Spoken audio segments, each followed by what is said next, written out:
الله الرحمن الرحيم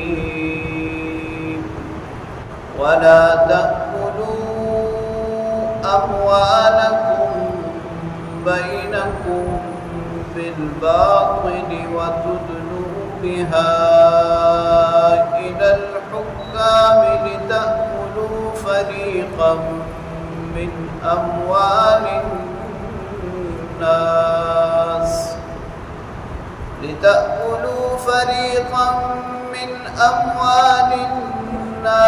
بالإثم وأنتم تعلمون صدق الله وصدق رسوله النبي الكريم۔ سورہ بقرہ کی آیت نمبر 188 کی تلاوت آپ نے سماعت کی۔ ترجمہ سماعت فرمائیں۔ وَلَا تَأْكُلُوا أَمْوَالَكُمْ بَيْنَكُمْ بِالْبَاطِلِ، مت کھاؤ آپس میں ایک دوسرے کے مال غلط طریقے سے۔ وَتُدْلُوا بِهَا إِلَى الْحُكَّامِ، اور مت لے جاؤ فیصلے حکمرانوں کی طرف۔ لِتَأْكُلُوا فَرِيقًا مِّنْ أَمْوَالِ النَّاسِ، تاکہ کھا سکو تم لوگوں کے مال کا ایک حصہ، بالاسم، گناہ کے طریقے پہ، وَأَنْتُمْ تَعْلَمُونَ، اور تم جانتے بھی ہو۔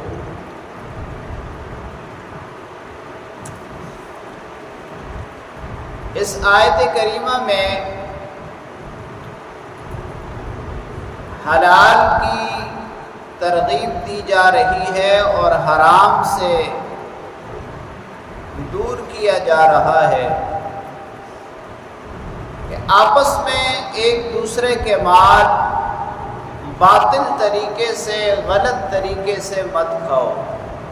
اس میں چوری بھی ہے، ڈاکہ بھی ہے، ظلماً مال ہتھیانہ بھی ہے، اور اسی طرح سود، جوا، قمار، سٹا، یعنی باطل طریقے سے، غلط طریقے سے مال حاصل کرنے کے جتنے بھی طریقے ہیں، ان تمام طریقوں سے منع کر دیا گیا ہے۔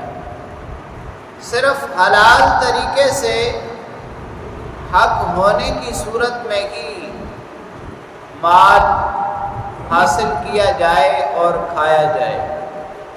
اسی طرح آیت کریمہ کے دوسرے حصے میں اس بات سے بھی منع کر دیا گیا کہ حکمرانوں کے پاس فیصلے مت لے جاؤ، یعنی جب تمہیں معلوم ہو کہ یہ مال تمہارا نہیں ہے، لیکن تمہاری تیزی کی وجہ سے، تمہارے شاطر ہونے کی وجہ سے تمہیں اس بات کا یقین ہے کہ اگر مقدمہ حکمرانوں کے پاس جائے گا اور تم اپنی تیز زبان سے ان کے سامنے وکالت کرو گے تو فیصلہ تمہارے حق میں ہو جائے گا۔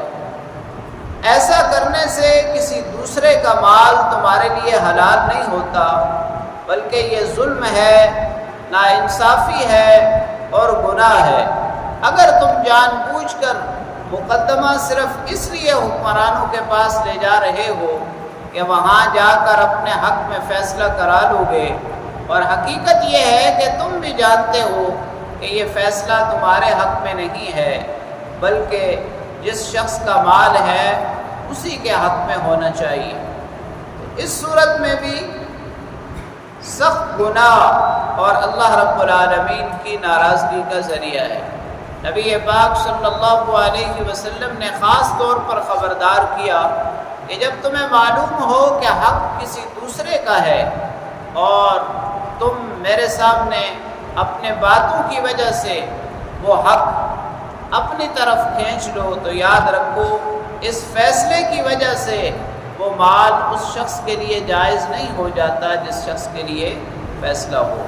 اصل میں جو حقدار ہے مال تو اسی کا ہے۔